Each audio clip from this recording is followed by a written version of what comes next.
And I would now like to give the floor to the representative of Canada. I'd like to start by expressing thanks to the Canadian government for ceding their time to youth civil society representatives and for inviting us to be part of the official Canadian delegation at the CSW. We are grateful for this opportunity to bring forward perspectives that reflect the lived realities, challenges, and solutions young people are driving in gender equality and women's rights spaces. La déclaration et le programme d'action de Beijing. The Beijing Declaration and Platform for Action remain a catalyst for promoting gender equality. Still, 30 years later, young women and gender diverse people continue to face structural challenges that hinder their full participation.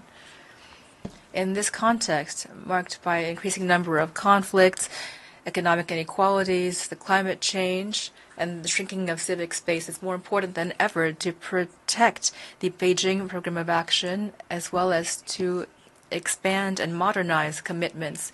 Youth must be involved and must have access to leadership opportunities that are inclusive and based on their rights and the adequate resources needed.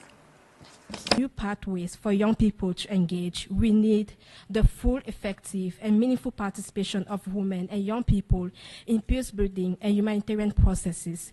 Women peace and security and youth peace and security frameworks must be better integrated to ensure that young women's leadership is not just encouraged but also institutionalized. Canada has led on this through its support for YPS coalitions, including our very own YPS, our very own Canadian coalition for YPS, and we call for continued investment in youth-led intersectional peace-building initiatives globally.